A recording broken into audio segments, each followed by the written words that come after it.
조선왕 자전. 단종과 비슷한 처지였던 정종의 서장자. 의평군 이원생.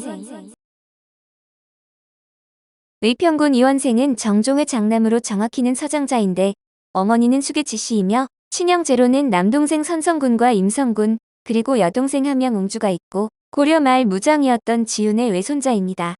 이모 성빈지씨 역시 정종의 후궁이라서 성빈지씨의 아들인 덕천군과 도평군은 의평군의 이복동생이자 이종사촌 동생입니다. 자신의 자리를 야심과 숙부에게 빼앗겼다는 점에서 단종과 비슷한 삶을 살았다고 할 수 있는데 만일 단종이 죽지 않고 오래 살았다면 의평군과 비슷하게 살았을 가능성이 높습니다. 의평군 이원생이 정확히 언제 태어났는지는 알 수 없으나 정종의 장남이라는 것으로 보아 양녕대군보다는 나이가 많을 것으로 보이므로 조선 건국 이전에 태어났을 가능성이 높습니다. 아버지 이방과는 태조의 적차자라 정통성이 가장 높았고 만일 태조가 순리대로 이방과를 세자로 정했다면 이원생의 인생은 완전히 달라졌을 것입니다. 그러나 숙부 정한군이 일으킨 무인정사로 아버지 영한군이 왕이 되었으나 모든 권력은 숙부가 차지하고 있어 부하는 힘이 없었고 이원생은 서자라는 이유로 세자가 되지 못하고 세자 자리를 숙부에게 빼앗깁니다. 태종 12년인 1412년에 부정인이 되었고 1417년에는 원인을 거쳐 의평군에 봉해졌으며 세종 즉위년인 1419년에 아버지 정종이 죽자 상주 대리가 되어 정종에게 소렴전을 올렸습니다. 1422년에는 태종의 상중의 말을 타고 백관 앞을 지나갔다고 사원부에서 탄핵을 당했습니다. 세종실록 18권 세종 4년 10월 7일 신묘 두 번째 기사 1422년 명영락 20년 사원부에서 익평군 이석근 의평군 이원생 순평군 이군생을 탄핵하다. 이보다 앞서 삭전을 드리는 새벽에 익평군 이석근과 의평군 이원생과 순평군 이군생이 최복을 벗고 말을 타고 백관이 차서로 버려 선 곳을 지나갔는데 사원부에서 소를 올리기를 신들이 전일에 석근 원생 군생 등에 패만하고 교만 방자한 죄를 갖추 아뢰었으나 이를 윤허심을 듣잡지 못하오매 황공화와 어찌할 바를 모르옵나이다. 그 의기 생각하옵건대 석근 등은 태종께 가장 근친이었고 은혜를 많이 입어 아들과 다름이 없었으니 다른 여러 신하에 비할 바가 아니온즉 의리로나 은혜로나 더욱 마땅히 슬퍼하고 통곡하여 예를 따라 상기를 맞춰야 할 것이옵거늘 이에 취지를 제 마음대로 벗었으니 그 패만함이 이에 이름의 충효가 어디 있으며 방비하고 금단하는 안쪽은 백관이 차례로 선 곳으로 곧 조정이옵거늘 말을 타고 지나가 그 교만 방종함이 이와 같사오니 조정의 예가 어디 있사옵니까? 석근 등이 이 두 가지 죄를 지었사오니 그 상도를 문난하고 예절을 파괴함이 이에서 더 심한 것이 없나이다. 분명히 떳떳한 형벌이 있사온즉 평범하게 용서할 수 없습니다. 신들이 그 의기 두렵기는 이러하고도 징계하지 않으면 법에 행하지 못함이 이로부터 시작될까 하나이다. 원컨대 석근 원생 군생의 죄를 형률에 따라 시행하시면 매우 다행하겠습니다라고 하니 임금은 종친이여 또 무지한 탓이라 하여 죄를 묻지 아니하였다. 세종 7년인 1425년 4월 의평군 이원생은 순평군 이군생, 원윤 이희생, 동첨지 돈령 김세민, 동부지 돈령 박갱 등과 함께 사패를 위조해 노비를 빼앗았다고 탄핵을 받았습니다. 직첩을 빼앗기고 경기도 해풍에 유배되었다가 다음해 포천으로 이배되었는데 1427년 12월 세종이 이원순에게 외방에서 편한 대로 살도록 명했다가 1449년 유배에서 풀어주고 직첩과 과전을 돌려주었습니다.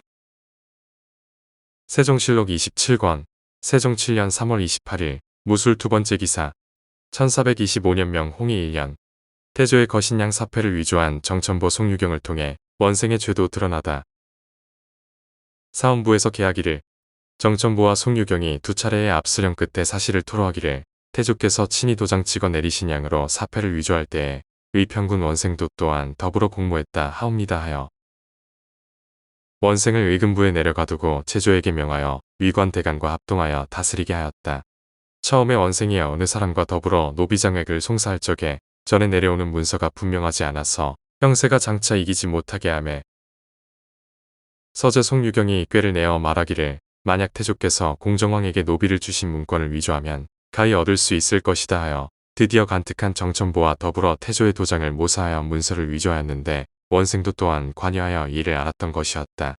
이에 이르러 일이 발각되었다. 단종 2년인 1454년에 다시 의평군에 봉작되어 거의 30년 만에 군호를 되찾은 것인데 태종 계열의 임금들이 서장자였지만 어쨌든 정종의 장자였던 그를 경계했던 것으로 보입니다. 세조 6년인 1461년 9월 16일에 사망했는데 묘는 경기도 고양시 덕양구 관산동에 있으며 비슷한 처지의 단종의 비극적인 삶과 비교하면 굉장히 곱게 살다가 천수를 누렸다고 할 수 있습니다. 그는 자손들에게 명성과 이득을 구하지 말고 시골 농촌에 물러나서 공손하고 겸손하게 분수를 지키라는 교훈을 내렸다고 합니다. 사촌 동생 효령대군이 90살 넘게 살은 장수의 아이콘이라 효령대군에게 가려진 감이 있으나 의평군도 만만치 않은데 고려 말에 태어나 태조, 정종, 태종, 세종, 문종, 단종, 세조 시대를 모두 겪은 장수한 사람입니다. 재미있는 것은 의평군은 하자가 없지만 서자라는 이유 때문에 숙부에게 세자 자리를 빼앗겼는데 생전에 계유정난이 일어나면서 자기 자리를 빼앗은 숙부의 자손들이 서로 싸우고 죽이는 것까지 봤다는 것입니다. 수십 년 전 자기 자리를 빼앗고 잘 나가던 숙부와 그 후손들이 다시 고륙 상쟁을 벌이는 모습을 보고 의평군은 단종에게 동병상련을 느꼈을지도 모릅니다. 세종 3년인 1421년 11월 태상왕 태종과 세종이 신궁의 안뜰에서 대군들과 함께 편을 나눠 격구 시합을 벌였는데 이원생도 입시하여 말을 달리면서 공을 쳤다고 합니다. 그해 12월 태상왕의 신궁에 문안하고 헌수를 했으며 며칠 후에는 세종이 신궁에 나아가서 음복의 잔치를 베풀 때 입시했습니다. 1424년 7월 세종이 편전에서 부원군을 위로하는 연회를 열 때 참석했고 11월 효령대군 2보, 공령군 2조 등과 함께 궁중 앞뜰 안에서 격구 시합을 벌였다고 합니다. 이런 여러가지 기록에서 의평군은 세종 때 적극적으로 종실의 대군들과 어울렸던 것을 알 수 있습니다. 의평군 이원수는 정종의 서출이었지만 15남 8녀 중 장남으로 태어났는데 효성이 지극하고 형제의 우애도 돈독해 여러 왕자와 공주가 그를 공경했고 본보기로 삼았다고 합니다. 그는 자손들에게 종친으로 살아가는 방법을 3대 교훈으로 정해 반드시 실천하도록 명하였는데 첫째는 명리를 구하지 말라는 물구명리였습니다.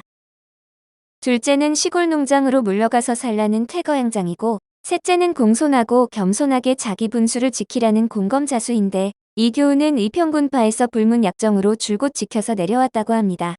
시호는 민간이며 묘소는 남한 산성 서수어장대 서쪽 아래 태평산대에 있었는데 이 지역이 군용지로 수용되면서 1974년 경기도 고양시 오금동 서산의 우산정 이효손 묘역으로 이장했습니다.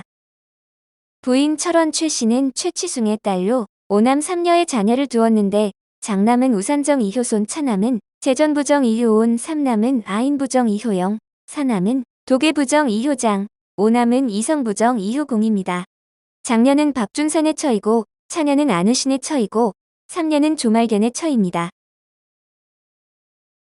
오늘 조선왕자전은 단종과 비슷한 처지였던 정종의 서장자인 의평군 이원생이었습니다.